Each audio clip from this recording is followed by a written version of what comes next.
We're fascinated by the words, but where we meet is in the silence behind them. They are famous words, and the quote by Ram Dass. Welcome, everybody, to this episode of Rolling Through Negotiations. I'd first like to give our acknowledgement to the traditional owners of the land in which we're on today. I'm here on Ghana country.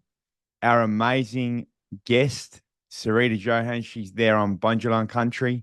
Let's give our respects to all First Nations people since we're online, and also pay our respects to our elders, past, present, and future. Without further ado, we've got our amazing guest. She's amazing for many reasons. One of the things that I really love about our guest, Sarita Johan, is her integrity. And you'll get to experience her integrity and her wisdom and much more as we chat about who she is, what she does, and how to empower you through your own ability to negotiate. Sarita's a amazing business coach. A few years ago, she was actually coaching us in AMK Law as a business coach. And one of the great things with Sarita is she doesn't just talk the talk, she actually walks the walk. She walked away from a high profile career and she invested in self-development, and she became an NLP master practitioner and an advanced metrics consultant. I'm really excited to be able to have this discussion with Sarita. I think that NLP is amazing. I'm looking forward to diving into NLP and how that can help us in negotiations. But here we have it. Without further ado, Sarita, welcome to Rolling Through Negotiations. Well, thank you for that amazing introduction. I was listening, going like, who's he talking about? Yeah. And then realized you were talking about me. Thanks for having me. Awesome. Yeah, it's amazing sometimes when we take a step back and we hear people speak about us, because we can get so busy in the doing, and then when we reflect on some of the things that we've done, it sometimes does take a moment to think, wow. And I think that your story and your creations and what you do and what you've achieved is definitely something to be proud of and inspires so many people as well. Sarita, I've got a question I'd love to jump into straight away because I'm really excited to ask this one. Yeah. Oh. Years ago when we first met and I heard that you are an NLP master practitioner, I thought, wow, I've got so much respect for NLP, and to meet a real life master practitioner is pretty cool. Can you first up just explain to those people that might be listening and they might not know much about NLP and what it is? Like, can you share a bit about what is NLP? Yes, well, the actual translation of it is neuro-linguistic programming. So it's very much to do with our mindset and how we have been programming ourselves, but also from, I guess, from early age on, everything that we do stems from somewhere. And with the NLP, I guess, insights, we can absolutely alter some of our trajectory. So some of the things that we might have taken on in the early days of our formation all the way into this life or to this stage, we can absolutely alter that. And when I talk about altering, I talk about the mindset in particular when we look at things like negative emotions and limiting beliefs. Yeah. And I feel that was one of the things why I got attracted to it. In business, there was a lot of things that I was really good at and that I knew about, having my own businesses, having run businesses. But there was this element of mindset. What made someone a really strong performer versus a mediocre performer? And so that's where my journey started. And from there, I started diving into more of the scientific side of things through the assessments that I run, behavioral attitudes, habits, and really started to get a robust picture of how do we move people from where they were to potentially to a different paradigm, and what can we do that is going to last. And that's why I got really, I guess, very involved in the NLP side of things. I studied it, I became a master practitioner, and until this day, I use it in my practice. Not as much as I used to, but there's lots of elements within that. Yeah, that's a really awesome summary of NLP. And one of the things that I really am inspired by NLP is in the way that it can help us in our negotiations. Absolutely. Yeah, because I like speaking about and focusing on not only the outer craft and the outer skill set of negotiations, not only the sort of, who's going to put the offer down first and, win-win type outcomes and all the external strategies that apply in negotiations. But I believe that negotiation success begins with the inner game of negotiations, what's Abs- happening within us. And so when you hear that sentiment, I can also see you're pretty enthusiastic about thinking about NLP and the inner game of negotiation. So why is this exciting? I guess, and it's interesting, NLP I see as a tool, but I think that what I'm excited about is the outcome that I have seen, the transformation I've seen within people. So I talk less about the tools nowadays, where in the initial stages, it was very much about, oh, I am this or I am that. But now I look at, okay, what is it that we need to do? And you're so spot on in talking about it's an inner game. We firstly, and that's where I've moved, I guess, my coaching to really start with that personal leadership. Yeah. Because if we understand who we are, if we have a high level of self-awareness, and this is an interesting stat, right? The biggest regret that people have Yeah. on their deathbed. I'm going to ask you a question if that's okay. Let's What let's well, you are a coach, Sarita, so you're used to asking the questions. What do you believe that is? And I've only found this out probably about 12 months ago, and I was blown away by it. But what do you think? 76% of people on their deathbed reported this one regret. What do you think it is? Oh, this is one of those questions where you're doomed from the start because I didn't do my homework on this question, Sarita. So I feel like one of those school students who didn't do their work and then they got the math test or something like that. Why is that? Maybe because their regret is they didn't look after themselves spiritually the way they should have. Well, and it's interesting, the answer that came out of that was not having lived a fulfilled life. Yeah. And I guess that's been my journey in my own life, but also when I'm working with people.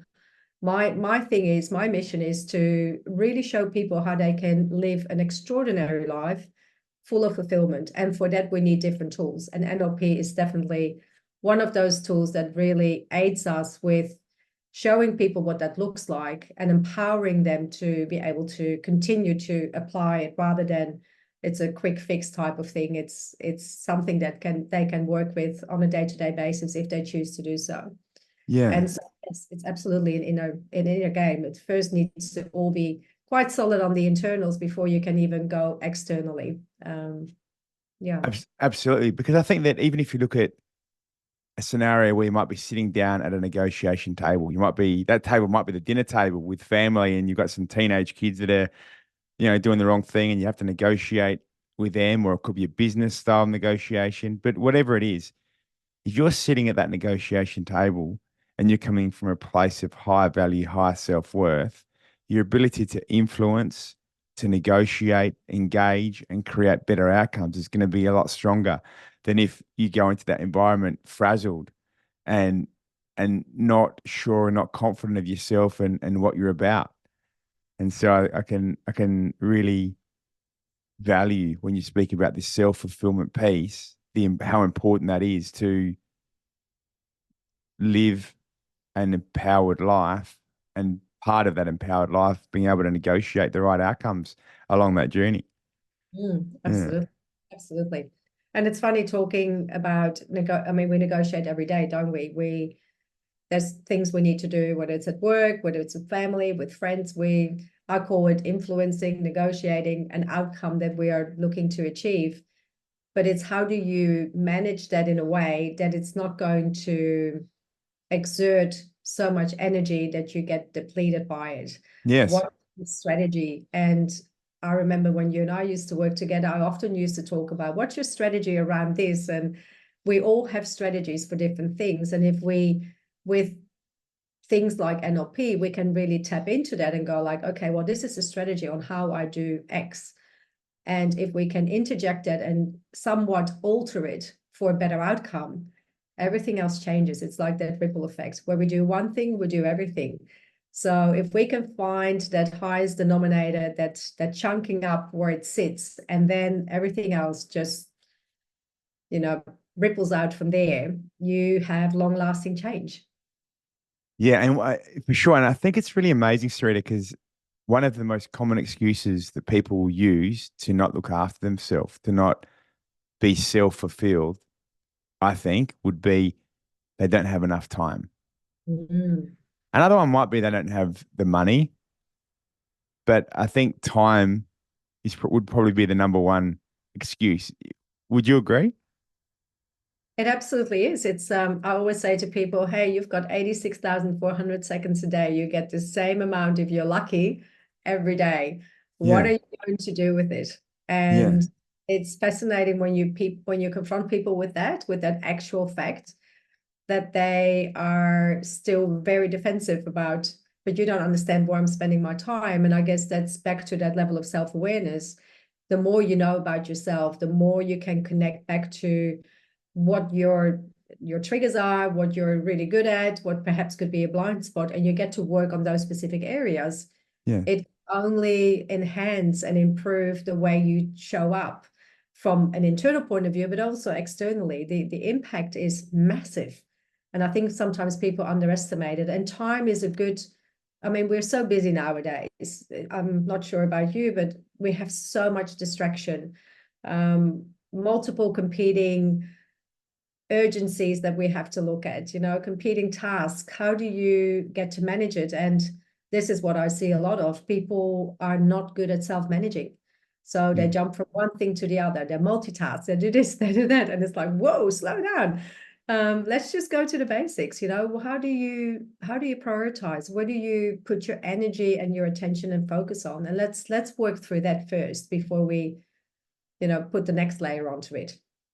Yeah, and I think that you're so spot on with that. Even you can imagine, even there's situations where you might pick up the phone to send a text message to somebody, and then in the middle of doing that, you notice that there's another message, and that catches your eye. So then now you've got two messages that you're dealing with at the same time, plus a million other things that you're speaking about. So being able to keep that focus, but also the fluidity to deal with things as they come up is definitely one of the challenges. But I think, again, that goes back to what we were saying, which is if you're in that place of better well-being, of being strong and centered in yourself, it gives you that ability to adjust and flow with those external stresses way better than if you weren't coming from a place of being fulfilled, because you're not going to be able to deal with those external stresses if you're not fulfilled within yourself as well, right?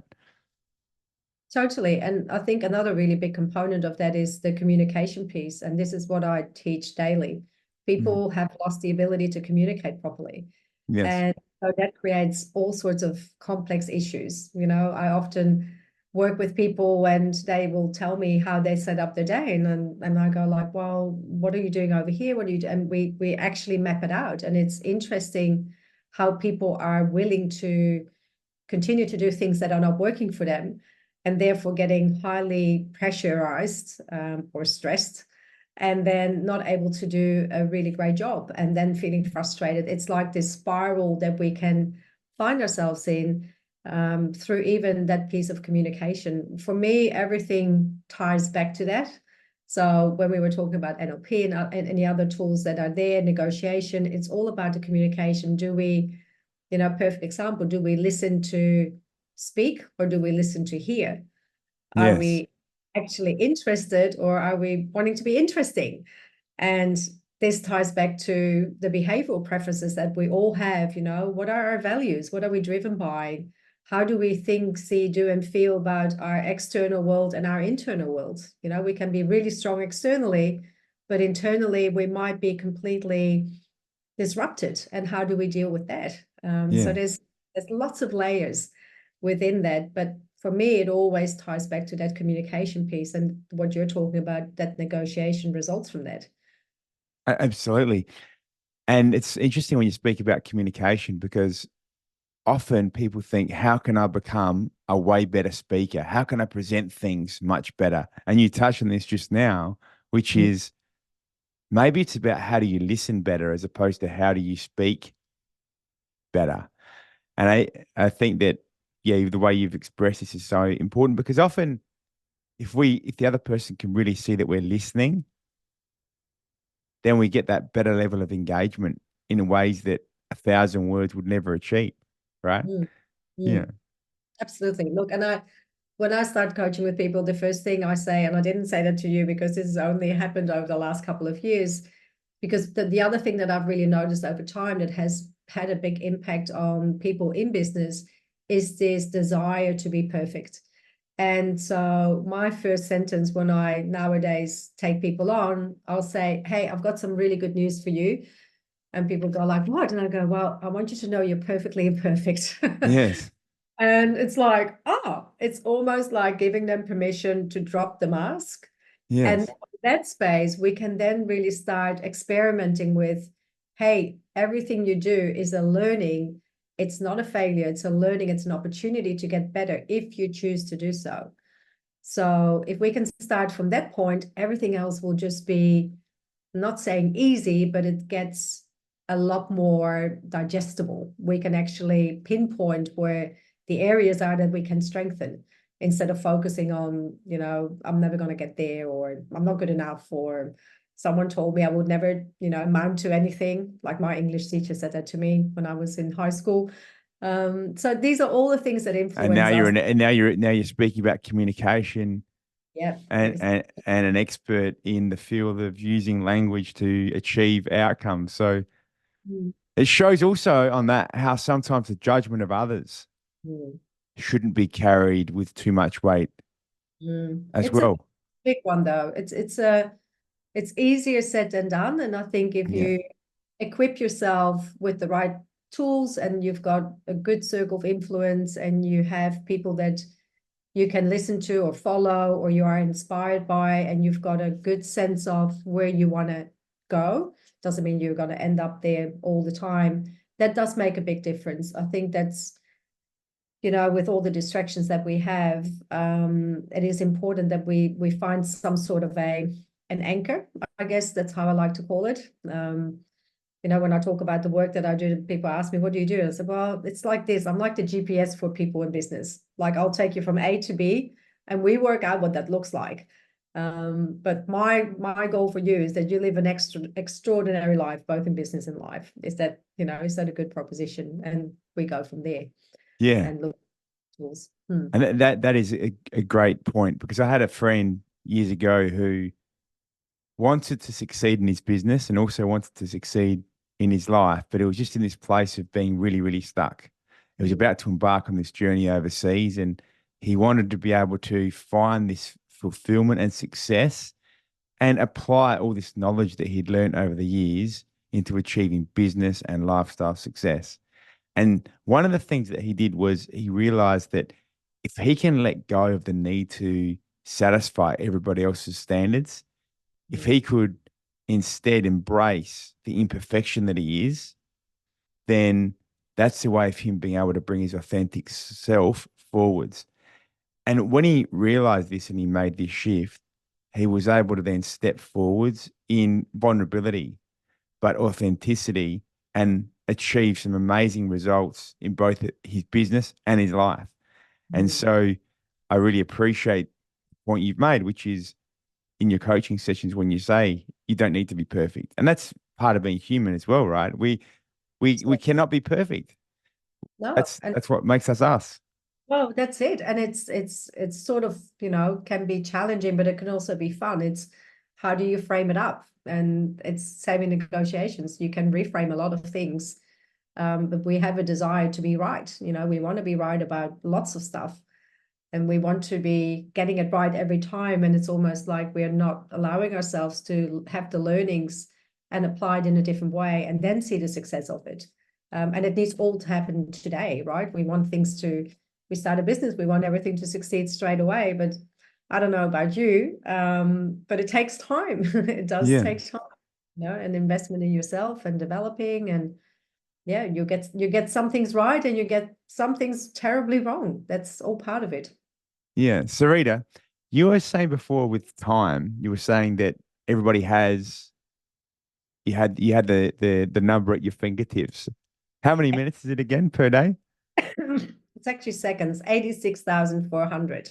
86,400 seconds. Did you sit there one day and you were counting each second? Yeah. Yeah, I just went like, I want to figure out how many seconds we have now. It's I understand. it's a Dr. Google Yeah, yeah, one. yeah.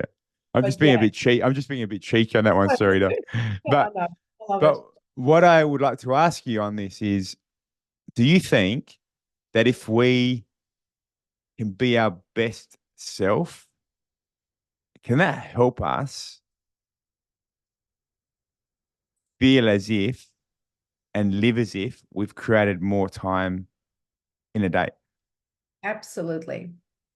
And I'll tell you why. So one of the guarantees I give people when they work with me is that I will get them 4 to 6 hours back in their working week. Awesome. Okay. And how I do that is through making them aware of where their preferences are in their behavioral. So how do they show up as themselves? What emotions do they work through? What's their communication style? Where do they spend their time? Different behavioral styles will approach things differently.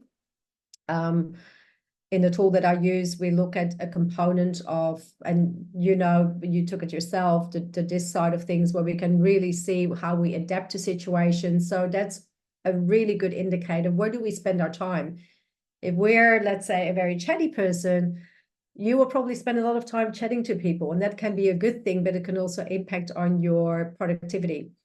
If we know what your values are, so where you're going to spend your time, is it going to be return on investment of your time? Is it going to be you want to learn things? They all influence how we're going to show up. But the Yeah. most important part is if we have an understanding of how we make decisions and how we put those strategies in place, and if we get really clear on our superpowers, so the core attributes that we all have, then all of a sudden the game changes because we become aware. We can no longer hide behind, oh, I'm busy, I'm out of time. We now actually have to look at, or we have a choice on how we can improve where we're leaking time. Now, that can be quite confronting. And for some people, that is something that they will never do. And for other Yes. people, it will become a game changer. There's many books out there that talk about this, but it's a true possibility. But it requires discipline and it requires time and tweaking and trialing until you find your rhythm that's going to work for you. Yeah, and in understanding who you are, where you come from, and developing that level of self-awareness, do you think that that then also means people can become more efficient in what they're doing? So, for example, if you're coming from a place and your cup isn't full, your internal cup is empty, and then you want to speak with somebody on the telephone, trying to influence or negotiate, I'm just imagining that that scenario could take way longer and potentially never get the result that you're looking for. Whereas if you're stepping into an environment very clear of your values, understanding exactly who you are, full spirited, you're more likely to be able to achieve the right results from a place of empowerment really efficiently. Have you seen those kinds of things happen before? All the time. Absolutely. All the time. It's interesting because it's like driving in the fog. Yeah. Imagine if I said to you, hey, Matthew, come into my car and we're going to drive and I'm taking you into the fog. And now I'm going to tell you that I'm going to do 150 kilometers an hour in the fog. You'll probably be terrified. Yeah. But this is how people sometimes do life, right? They keep going because the external world, they're driven by action and pressure. And they, those people that constantly talk, I thrive under pressure. Yes. But then the internals are not solid enough or not equipped because we're not aware of our unique talents and skills, for instance, or we don't know where we're going. So we're going to end up somewhere that's probably not going to be the place we want to be. Or we don't know what role we want to play. What's our why? How do we get peace of mind and how do we get fulfilled? So those are all the elements, the ingredients that make up people that are succeeding, in my experience working with clients, it doesn't mean that they weren't good before, but it just means that the energetic side of things becomes a little bit easier. So it's less pressure on our internal systems because we are more aware on where we need to spend our time, where our attention is, and where our balance needs to be. So if we know what we're focusing on, we can get much better results. And that's the fun part, it's it's that one thing that, I get to talk about as well, about imagine if you were to meet someone for the first time. Imagine you had a new employee, Yes. right?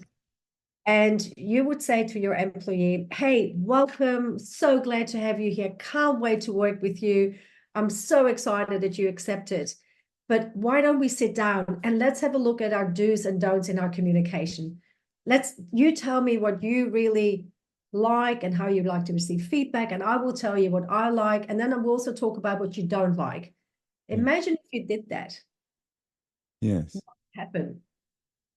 Yeah, I think that's a really amazing scenario. And the first thing that comes to mind in that sort of scenario is, how self-aware are you and how self-aware are they to be able to articulate what they do and don't like from that level of communication? I can imagine that if you were a very self-aware leader and they're a very self-aware employee, you could make some amazing revelations in place for connection to create great pathways for deep connected level of communication to take place. And obviously that would then achieve or really help to achieve the business outcomes that you're working on.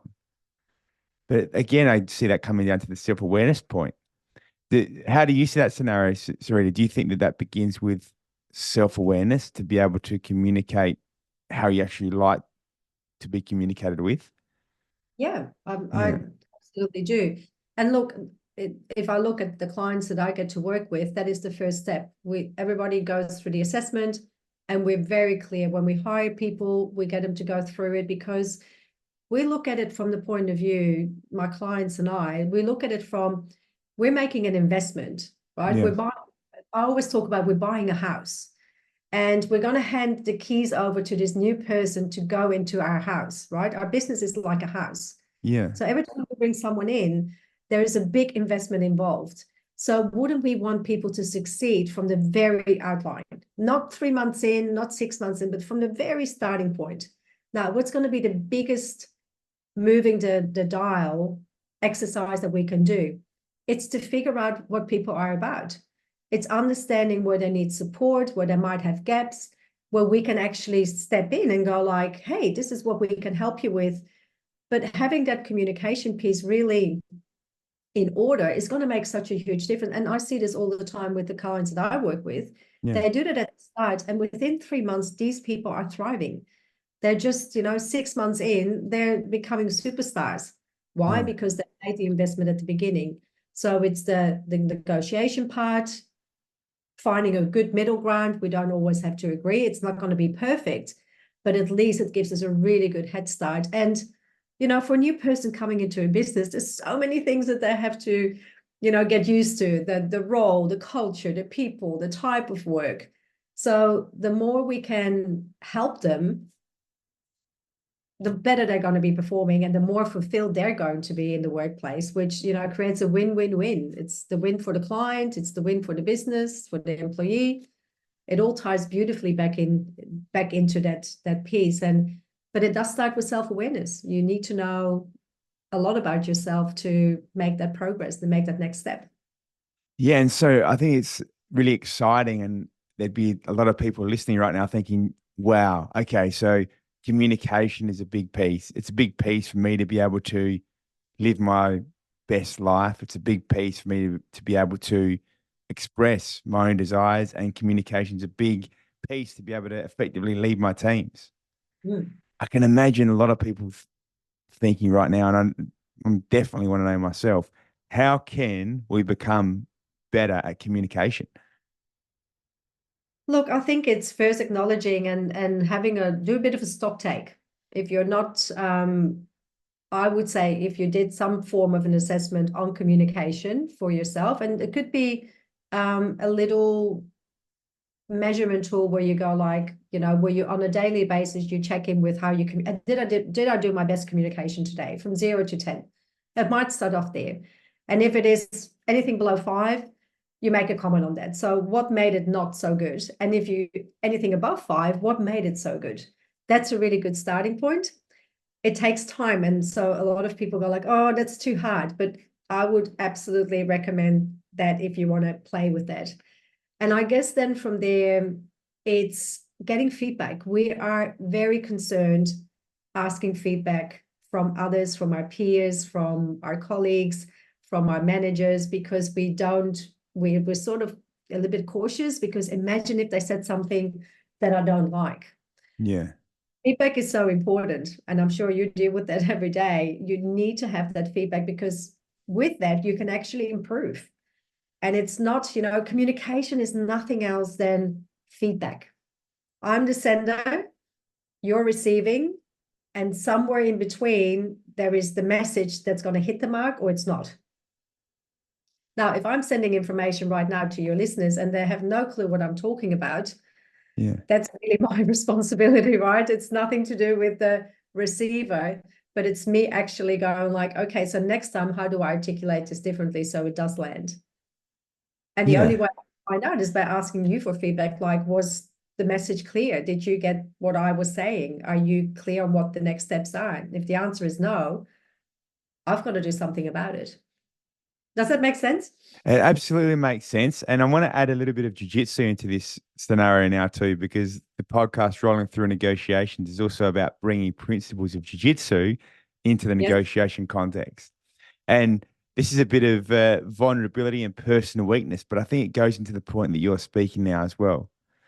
It's this. So when we're speaking about having a message and being able to understand the message, I also believe that there's a responsibility on the listener. So as the speaker, for example, we do have the role and responsibility to be able to put forward our point and our message in a clear, empathetic, connected way to make it easier for the listener to grab a hold of. But the part of the jiu-jitsu journey that I'm sharing now is something I find personally very challenging in jiu-jitsu is when a teacher is showing a technique and they can be doing a fantastic job, I personally find it very difficult to immediately apply the technique that's been shown. And I used to feel like, oh, it's just because I'm an idiot, or just because I've got a I was very harsh on myself. And then one day it clicked, and I realized, do you know what? Because my preferred learning style is actually doing. So when it goes to doing the technique, I'll then start doing it and I'll pick it up almost instantaneously. But I've learned that my ability to learn and to do and to connect through communication comes from the doing piece. But that doesn't mean that I can just shut my eyes and close my mind when somebody's speaking or when the teacher on the jiu-jitsu mat's showing a technique. I need to work twice as hard to try and grasp those principles. And so I feel like the listener also does have a responsibility in communication to listen to what's being spoken, listen to what's being presented. And sometimes they need to do a bit of work to digest what the speaker is saying. But the connection, I believe, comes from both sides of that communication piece, the speaker and the listener, connecting and doing their best and meeting in the middle. Yeah. How do you feel about that, Sarita? I love that sharing, because for me, as you were talking, it leads back to self-awareness from both parties, right? Yeah. And it's a really good example of your behavioral preference. So are you someone that needs to process? Are you someone that is decisive or deliberate? Are you interactive or introspective? Are you a stabilizer, or are you someone that's very spontaneous? So this all ties in. Are you cautious, or are you, carefree? So when you receive information, and I think that's where in business in particular, when we're working with our teams, when we are us as leaders stepping in, we've got to somehow be able to tap into that and understand it. But often, because we're so fast paced, we don't allow that to happen. So, and what I teach people is to, with different behavioral preferences or styles, I will say to them, look, if you're someone that needs to digest information and you're in a meeting and you have a good culture, you need to be able to express it and say, hey, Sarita, can I have 2 minutes? I just need to process this. Yes. Versus the assumption that sometimes can be made by the sender, oh, this person is not getting it, or I'm getting Yes. frustrated because they are rolling their eyes. And it's often those subtle little things that happen in that communication piece that we can take a pause. And that's, again, one of the principles that I teach. Just take a pause, let it sit in, and then express and say, I actually didn't get it. But there's this whole stigma about, you hear it once, you get it right.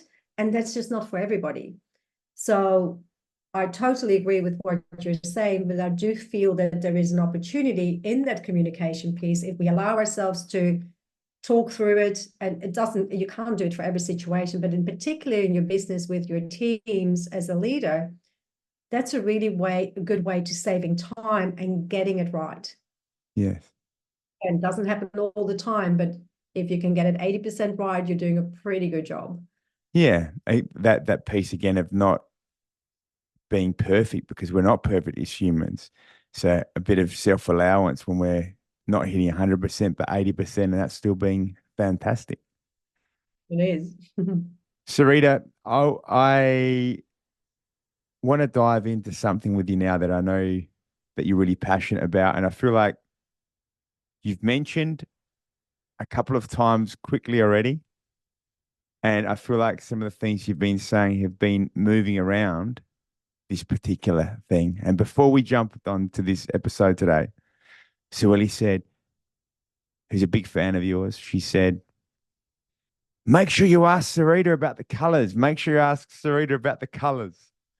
The colors? Yeah, the colors. What colors? Well, the colors of the disc model. Oh, right. Okay. Yep. Yeah, I heard you mention disc once or twice just quickly already, and I do feel like you've been sharing some principles from that disc model. But I was wondering if you could help people understand what disc is about and how can disc help in communication or negotiations. That's a big question. Yeah. um, Let me think, because I don't. So this is, I guess, for me, the big thing here is about how do we explain it without putting it into a box or labeling it. Yes. So the tool that I use doesn't just look at the behavioral preference. I guess DISC has been a very long-term use tool, not always in the right context from my point of view. And some listeners might say, we disagree, but hear me out for a minute. Yes. DISC is only one part of who we are, right? Yes. And it's a good starting point to get a conversation going. So I guess if we understand the behavioral style, so the four colors that you're referring to, so we've got red, yellow, green, and blue, they all have different meanings. I guess what we need to have a deep understanding of, it's not just those colored bars. In the assessment tool that I use, we also have gray bars. Yes. Because as a person, we adapt. Situationally, in an environment, we will always have an adaptation. So we look at how do people behave and emotionally react as who they are in a natural state or under pressure, and how do they behave when they're being watched. And often there is a discrepancy in terms of either adapting up or down. Now, what does that mean is that they, in some situations, if they remain in that state for long enough, they don't show up as their true selves. Yes. And this is a really big topic. And, I've sort of moved into that authenticity space because we talk about it a lot. Oh, be yourself. But what does it actually look like to be yourself? Yes. How do we feel safe being ourselves? So that this profile can help with our preference on how we like to show up. So, but it's not a label, it's not a fixed thing of, and this is often what I hear in the industry where we say, oh, he's a D, he's dominant, or, she's an I, she's a chatterbox. The thing is, we have a preference, but we also a blend. Yes. So in different situations, we will tap into different things. Yeah. And so the D, we talk about it in our assessment, we talk about being deliberate or decisive. Mm-hmm. High Ds can be really fast.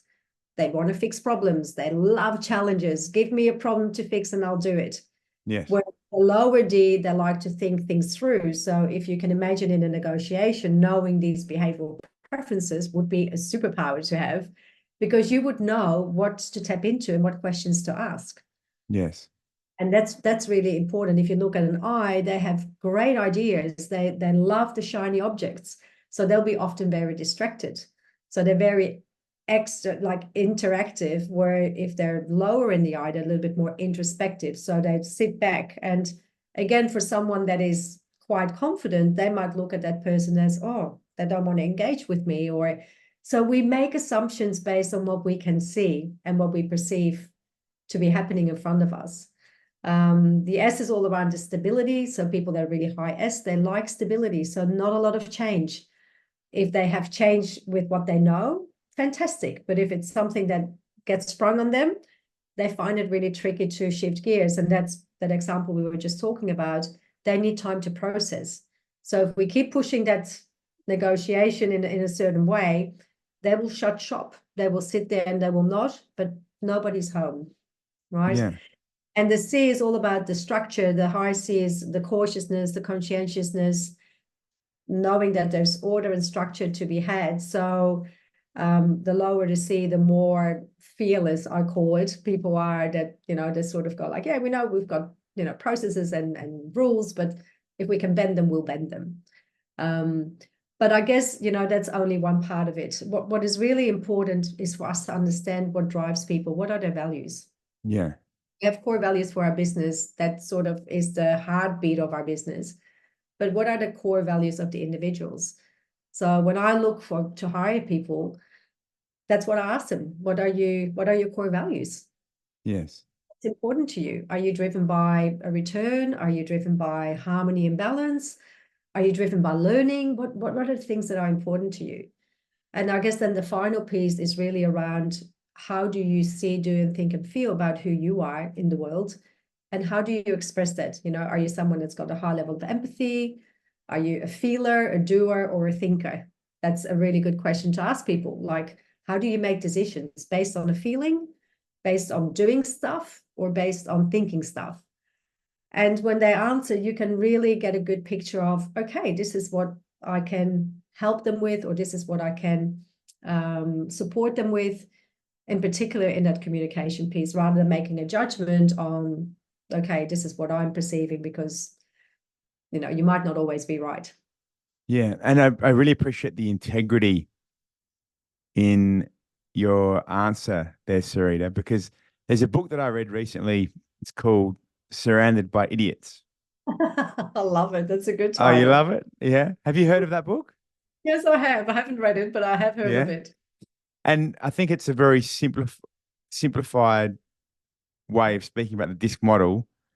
And I don't know much at all other than what I've learned from you and what I've heard and read in this particular book. But it speaks about the four colors, like you were saying, and the ways that I think it was saying that the blue people are very task orientated. They're the sort of great employees within a corporation, within a business, who will head down, bum up, follow the process the way that's needed.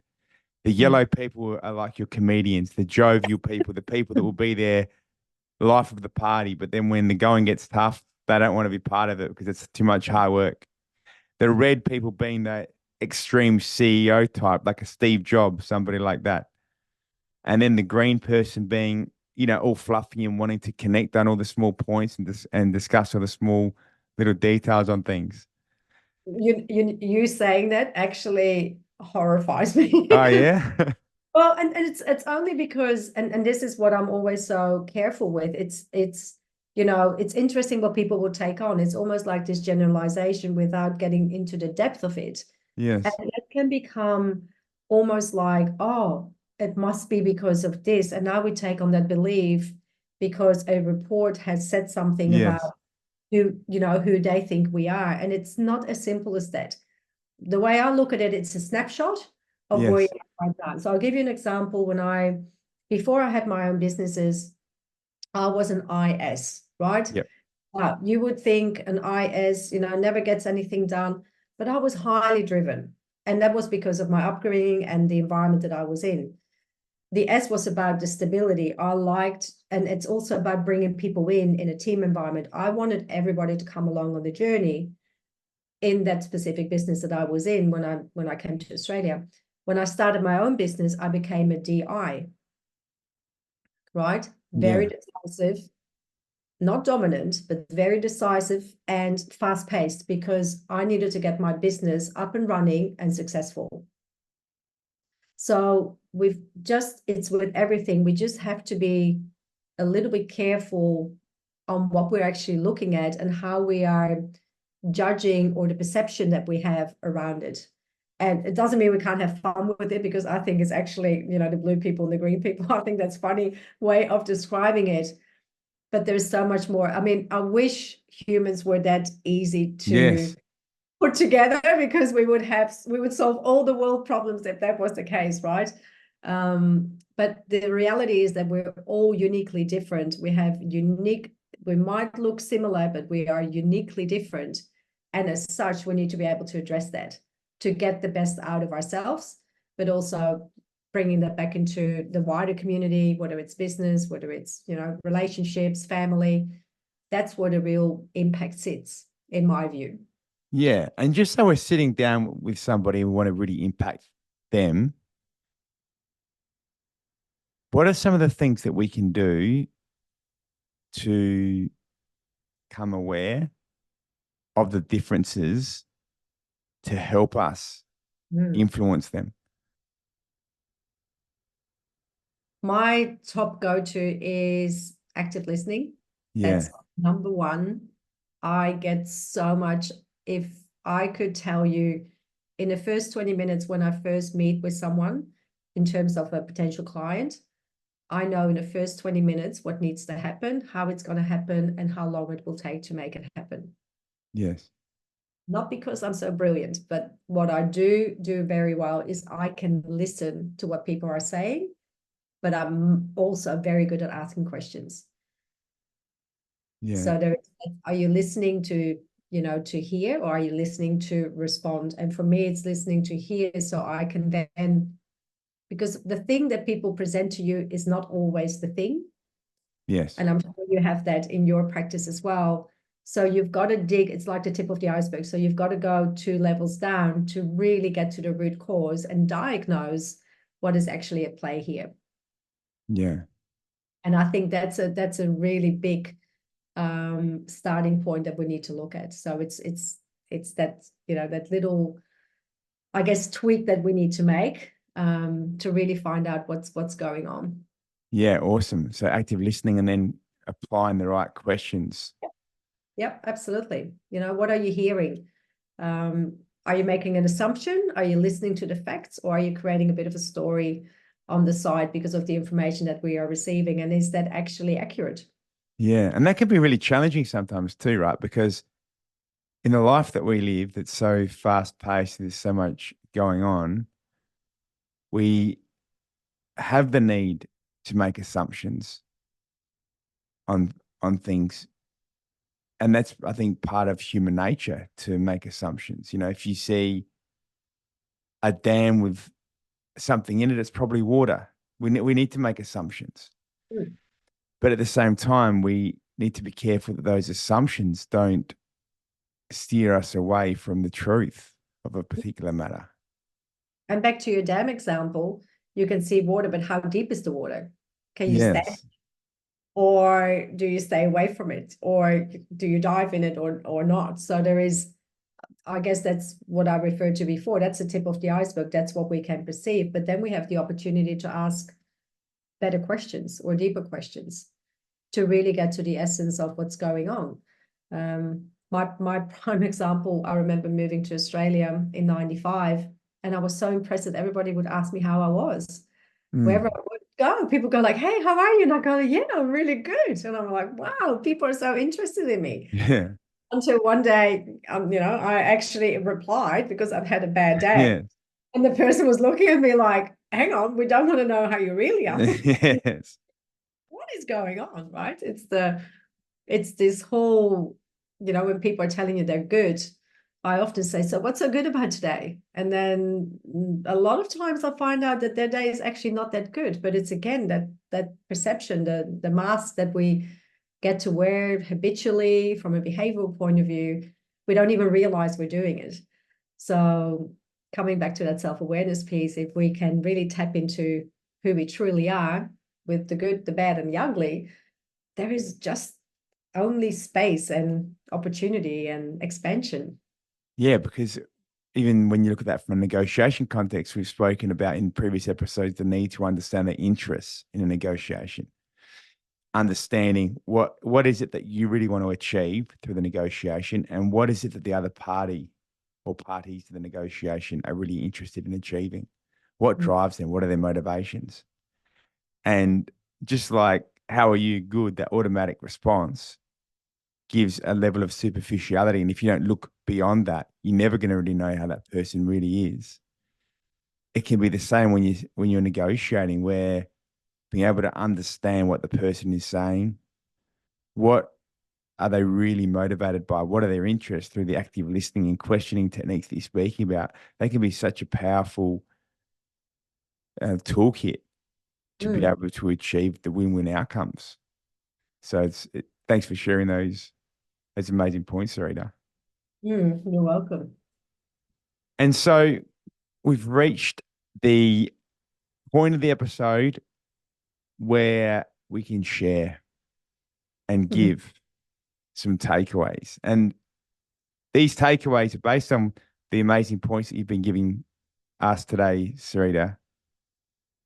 I want to give 3 takeaways for listeners based on what you've been saying that they can use right away in their own negotiations. And so the great points that Sarita shared and 3 things you can use are these, guys. Number 1, Sarita really shared her feelings and her sentiment and her understanding of the inner game of negotiation being really important, and using tools like NLP to help with that inner game, inner understanding that helps you become a great negotiator.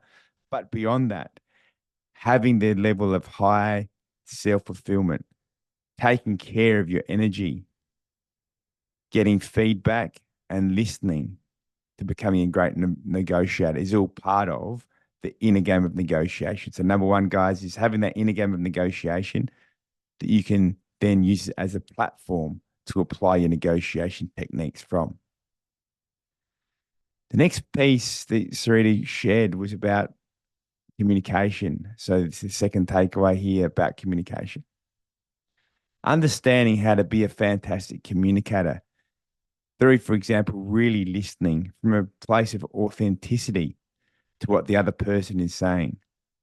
Not just the superficial words, but what's happening underneath that, beyond that. Also, by asking the right questions and active listening to the answers can help you understand the interests of the parties. So, number 2, guys, is having the great skill set of communication to help in your negotiations. And a third takeaway point, I think it's about time.